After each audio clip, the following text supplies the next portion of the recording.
Moms kitchen ল্যাবে সবাইকে স্বাগত।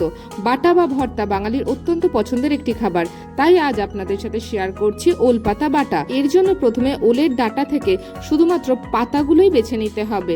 বাটাতে ডাটা দেওয়া যাবে না, শুধুমাত্র পাতাগুলো দিয়েই বাটা হবে।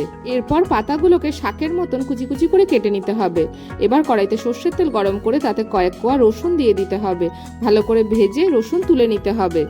এরপর ওই তেলেই দুটো শুকনো লঙ্কা ভেজে তুলে নিতে হবে। এরপর 1 চামচ গোটা ধনে ভেজে তুলে নিতে হবে।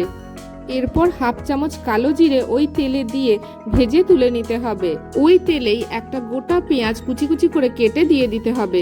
একটু নাড়াচাড়া করে ওতে 8-10টা গোটা গোলমরিচ দিয়ে দিতে হবে। পেঁয়াজ নরম হয়ে যাওয়া অবধি ভাজতে হবে।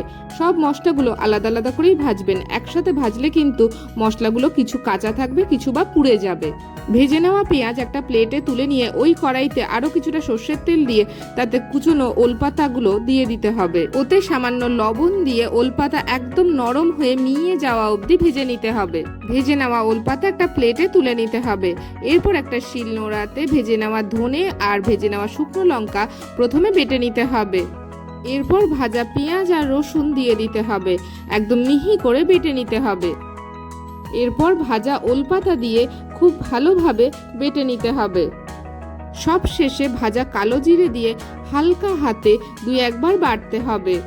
খেয়াল রাখবেন, কালো জিরে বেশি প্রেসার দিয়ে মিহি করে বাটলে কিন্তু পুরো বাটাটাই তিতো হয়ে যাবে, তাই হালকা হাতে কালো জিরে 2-1 বার বেটে নেবেন। এরপর বেটে নেওয়া ওল পাতার সাথে হাত দিয়েই খুব ভালোভাবে কালো জিরে বাটা মিশিয়ে দিতে হবে।